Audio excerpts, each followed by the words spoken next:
That's where it all got started. I mean, Hardin's Creek, that's where old Jacob back in 1795 started making whiskey. And to think that we're still right here all these many years later, centuries later, and still carrying on the legacy that he started, look back on it, it's unbelievable. I've often wondered what old Jacob would say if he could see where we are today from where he started back in 1795. Maybe one of these days I'll get to ask him when I go to the land beyond beyond. You know, the thing that people don't realize, this is not like a kingdom.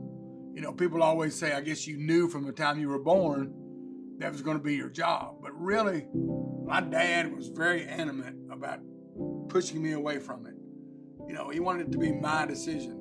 It's got to come from the heart. And so when Freddie came along, I didn't push him in any way. The opportunity's there. If you want it, you got to do it. But when he got here and just the way he sees things, you know, he took things by the horns, really researching new flavor boundaries. I'm very proud of him. Woo. Good CO2 coming off there. You know, it's always been a great honor for me to be a part of this legacy.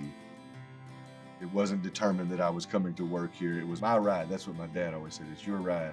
And even my granddad said that to me before he passed. If it wasn't in my heart, don't worry about coming into it. So I think for me, the most exciting part is being able to kind of tell the story of my family's origin and maybe tell snippets of it all the way to myself. Hardin's Creek is a series of limited releases. It goes back to where we started making whiskey in 1795. It's a great opportunity for us to invite people in to see our legacy and to join the legacy with unique and exceptional quality whiskey. Jacob's Well is a blend of two ultra-aged, super premium bourbons. You get a good mingling of rich oak, hints of the char. You get just a nice balance of great flavor that develops over a good 15 to 16 year span. Jacob is the seed that was planted that really grew into what we are today. Jacob established a distillery with a well there. We've actually visited the site. He had a hole in the side of the knob there where he stored his goods that he made the whiskey with. Without Jacob's starting this legacy, Lord knows what our Beam family would be doing today. Colonel James B. Beam is, I guess a lot of people say, the man himself. I think this liquid carries on his legacy very well. You know, we were able to achieve such an amazing flavor and sitting at 2 years old. We kind of went back to the drawing board, redistilled it with a lower proof, much more flavor coming over from the beer, hints of some of those notes that come from aging in a barrel. You get a little bit more of a balance at a younger age. I think that lower distillation proof allows some of that flavor to really start to shine through. And that's what it's all about. People want flavor.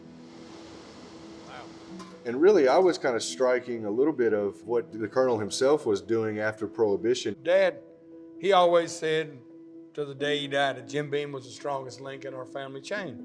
Jim Beam had the vision at 70 years old to bring us back and to start over again, to pass it on to his son, Uncle Jerry, T. Jeremiah. And he's the guy that put us back on the map. I know Dad is smiling down on everything you've come up with.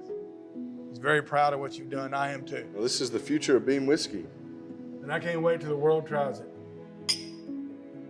Well, I think we're very, very lucky. Very few companies can look back at the history and see that a member of the family has carried on the legacy and tradition over 225 years. It's unbelievable to think that we've been able to carry this tradition on all those many years and still making the world's finest bourbon today.